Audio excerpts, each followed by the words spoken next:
جو ہم جہاں سے آتے ہیں، جس طور پہ آتے ہیں، جس جگہ سے بھی ہمارا ہے، ہم نے زبان اردو زبان جو ہے وہ اسکولوں میں آ کے نہیں سیکھی تھی، بلکہ ہماری ماں کی زبان، ہمارے فیملی کی زبان اردو تھی.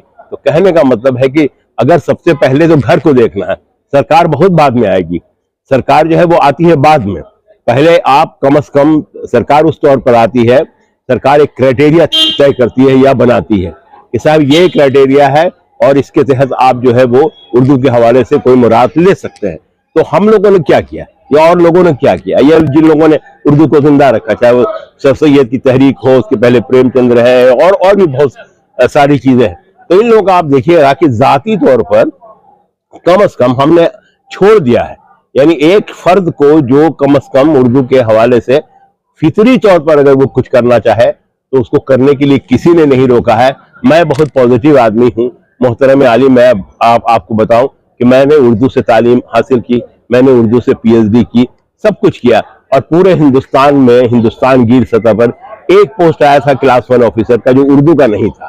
لیکن اس کے باوجود اس میں سارے لوگوں نے اس کمپٹیشن میں ان لوگوں نے حصہ لیا، میں نے بھی حصہ لیا اور میں نے اس میں کمپیٹ کیا. تو مجھے اس بات کی خوشی ہوئی کہ اردو پڑھنے کے باوجود ہم نے جو بالکل مین اسٹریم کے پوسٹ ہے اس پوسٹ پر ہم آئے. لیکن اب اس میں ہوا کیا ہے، آپ سوچیں گے کہ آخر کیسے ہوا. تو ہوتا کیا ہے کہ ہم جو لوگ اپنی زبان سے محبت کرتے ہیں وہ دوسری زبانوں سے بھی محبت کرتے ہیں، وہ دوسری زبانوں کو سیکھنا بھی چاہتے ہیں. بے شک بے شک. لیکن ہم نے کیا کیا ہے کہ ہم صرف اپنے بارے میں یا اپنی زبان کے بارے میں سوچتے ہیں. ہم ہندی سے نفرت کرنے لگے، ہم انگریزی سے نفرت کرنے لگے. تو اس میں ایسی حالت میں دیکھیے ہوتا کیا ہے، ہم جو سوچتے ہیں، میرا اپنا ماننا ہے کہ یہ دنیا بدلنے والی نہیں ہے، بدلنا صرف ہم کو اپنے آپ کو ہے. سب سے پہلے ہم بدلے تب ہم آپ کو کہہ سکتے ہیں پورے اعتماد کے ساتھ کہ ہم نے نامساعد حالات میں بھی اس کو زندہ رکھا ہے. یہ قومی کونسل نے جو یہ پروگرام آج کیا ہے، اس طور پر کیا ہے، آپ دیکھیے مجھے ایسا محسوس ہوتا ہے کہ پہلی بار باضابطے طور پر جو سرکاری افسران تھے یا سرکاری ادھیکاری تھے ڈپارٹمنٹ آف ایجوکیشن کے، وہ سب لوگ شروعاتی اس میں جو میں اس فنکشن میں اس پروگرام میں بھی میں تھا، تو وہ لوگ انوالو ہی نہیں ہوئے. انہوں نے اپنی رائے دی، اپنے مشورے دیے اور کہا کہ ہم کس طور پر اس زبان کو زندہ رکھیں. تو اس کے لیے صرف ایک ہی بات کہی گئی تھی. لوگوں نے بتایا تھا کہ صاحب جس طرح سے ہم آپ کے قریب آ رہے ہیں یا آپ کے قریب آنا چاہتے ہیں، اس طرح سے آپ کی بھی قربت بڑھنی چاہیے. تھوڑا سا ہم لوگ کو اپنے ویژن کو کھولنا ہوگا. رونے سے محترم علی آپ روتے رہیے گا، اور اردو مرنے والی نہیں ہے، اس لیے کہ اردو نے ہمیں زندہ رکھا، ہم نے اردو کو زندہ نہیں رکھا. اردو ہمارے نسل نسل میں ہے، اور نسل نسل میں ہے تو اور ہمارے روح رواں اردو ہے. بالکل. تو اس لیے یہ بات کوئی غلط منتقل ہو سکتی ہے، اور منتقل کیوں نہ ہو. کوئی زبان جو ہے وہ کسی یہ مذہب کی زبان تو ہے نہیں، یہ تو سیاسی کار فرمائیاں چلتی رہتی ہیں لوگوں کی. اس کو صرف مسلم کی زبان بتا دیا گیا ہے. ایسا ہے، اس کو کہہ کر کے بہت صحیح ہے. آپ چونکہ اسکالر ہیں اور بہت نزدیک سے بھی دیکھتے ہیں، باوجود اس کے آپ نے بھی اس پر بہت زیادہ گفتگو کرنے کے موڈ میں نہیں رہے، یا گفتگو کرنے پر زور نہیں دیا کہ اردو کو ایک طرفہ دیکھا جا رہا ہے. نہیں، میں آپ کو بتاتا ہوں. میں قطعی طور پر ان چیزوں سے میں نے شروع میں اسی لیے کہا تھا کہ سوال یہ ہے کہ آپ کو زبان سیکھنے کے لیے، کیونکہ وہ چیزیں آپ کے گھر میں، آپ اپنے گھر سے آپ نے اردو کو نکال پھینکا ہے. اصل میں ہوتا کیا ہے، ہم اپنا احتساب نہیں کر رہے ہیں. بنگلہ والوں کو جو پنجابی کے لوگ ہیں اور دوسری زبانوں کے لوگ ہیں، آپ ان کے گھر سے ان کی زبانیں نہیں نکلی. آپ نے سب سے پہلے تو اپنی زبانوں کو اپنے گھر سے احساس کمتری کی وجہ سے سیدھے آج مدرسوں میں آپ سن لیجئے، سارے مدارس میں کیا غریبوں کی زبان رہ گئی ہے؟ یہ اس مسلمان کو شرم نہیں آتی ہے کہ اس نے اپنی وہ چھوڑیے دوسری. پہلے آپ اپنے آپ سے محبت کرنا سیکھیے، تب دوسرے لوگ آپ سے محبت کریں گے. بے شک، بہت بڑی بات کہی دی. دوسرے لوگ آپ سے محبت کریں گے. آپ نے چھوڑ دی ہے صاحب. آپ کا جب معاملہ ہو جاتا ہے، آپ کو بہت زیادہ تنخواہیں ملنے لگتی ہیں، تو آپ کا نظریہ دوسرا ہے، بدل جاتا ہے، اور آپ سیدھے اس کو مسلمان کی. اور وہ بیچارہ مدرسہ والا آدمی مارا جا رہا ہے. وہ مدرسہ کے لوگ جس طرح سے میں آپ کو بتاتا ہوں، بنیادی طور پر اگر کہیں اردو زندہ رہتی ہے تو مدارس میں زندہ ہے. مدارس میں زندہ ہے کیوں ہے؟ پہلے سنیے، یہ حقیقت ہے. مدارس میں وہ اردو زندہ ہے، اور مدارس میں اردو زندہ ہے تو آپ نے سیدھے اس کو جو ہے مسلمان کی زبان کہہ دیا. مدارس میں زندہ ہونے سے وہ زبان مسلمان کی نہیں ہو گئی. مدارس میں اس لیے زندہ ہے کہ اس کے ذمہ دار صرف مسلمان ہیں. اور وہ مسلمان ہے جو وائٹ کالرڈ مسلمان ہے. میں صاف لفظوں میں کہتا ہوں, میں ان کو چیلنج کرتا ہوں کہ شرم کرو, ڈوب کے مر جاؤ. بہت بڑی بات, ڈوب کے مر جاؤ.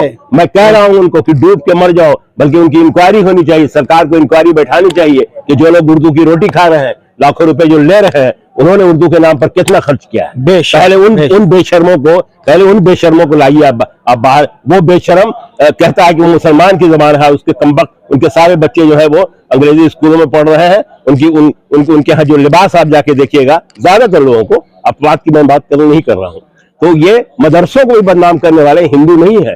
یہ آپ غلط فہمی کے شکار ہو رہے ہیں.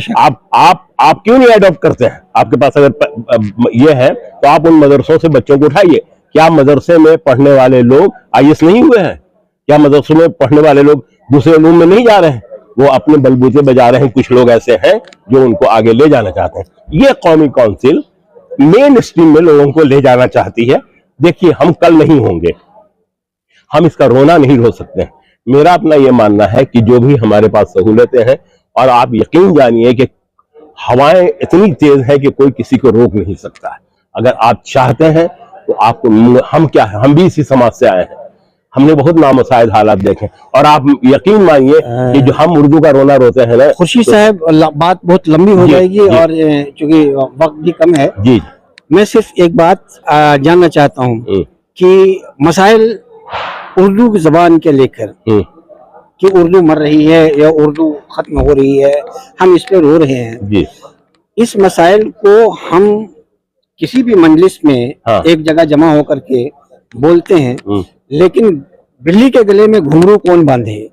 محترم, میں آپ کو معاملہ یہ ہے, جو بات آپ نے کہی کہ گھروں سے بولا جائے, لیکن گھروں تک پہنچے کیسے, پھر گھروں میں زندہ کیسے ہو؟ میں سنیے, بڑی اچھی بات آپ نے کہی.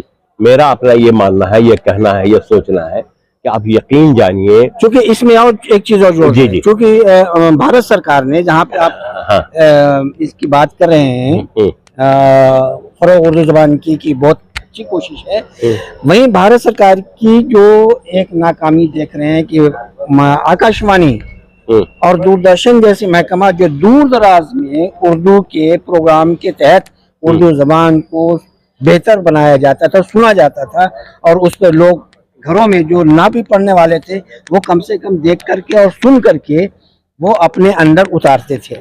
آج وہ محکمہ میں اردو کا پرچلن ختم ہو گیا ہے. دیکھیے, آپ کی بات سے متفق ہونے کا سوال یہاں پر نہیں ہے, بلکہ ایک دوسرا سوال یہاں آپ کے سوال سے ایک سوال میں اور ابھر رہا ہے, اور وہ سوال یہ ابھر رہا ہے محترم علی کہ ابھی آپ ہم سے جو آپ انٹرویو کر رہے ہیں, کیا یہ 20 سال پہلے 25 سال پہلے آپ اس طور پر اس فارمیٹ میں نہیں لے سکتے تھے؟ بالکل. آپ کو کیا ضرورت ہوتی تھی کہ آپ جا کے کیمرہ لاتے تھے, لائٹنگ کرتے تھے. میں بھی اسی سے آیا ہوں. تو کہنے کا مطلب ہے جیسے ٹیکنالوجی بڑھی, اس سے آپ استفادہ کر رہے ہیں. تو میرا یہ کہنا ہے محترم کہ ابھی جو ٹیکنالوجی بڑھی ہے یا دوسری سہولتیں جو بڑھ گئی ہیں, تو جس کے تحت بھی اگر آپ چاہیں, اگر آپ کوشش کریں, تو میں سمجھتا ہوں کہ چونکہ فارمیٹ بدلا ہے, ضرورتیں بدلی ہیں, تو بھائی صاحب جب ضرورتیں بدلتی ہے تو آپ کو بھی تو ساتھ ساتھ بدلنا چاہیے. آپ بدل گئے ہیں, آپ ابھی لے کر کے اس فارمیٹ میں آپ بات کر رہے ہیں, کیونکہ آپ کے اندر جذبہ ہے, ایک جذبہ ہے کہ ہم اس پر گفتگو کر سکتے ہیں. آپ اگر چاہتے تو آپ کے پاس بہانہ بھی تھا کہ میرے پاس کیمرہ نہیں ہے, میرے پاس ساری چیزیں نہیں ہیں. تو اس جذبے کی ضرورت ہر جگہ ہے. اگر آپ کی تبدیلی آ رہی ہے دنیا میں, یہ گلوبل ورلڈ ہے صاحب, اور اس میں کوئی چیزیں چھپی نہیں رہ سکتی ہیں.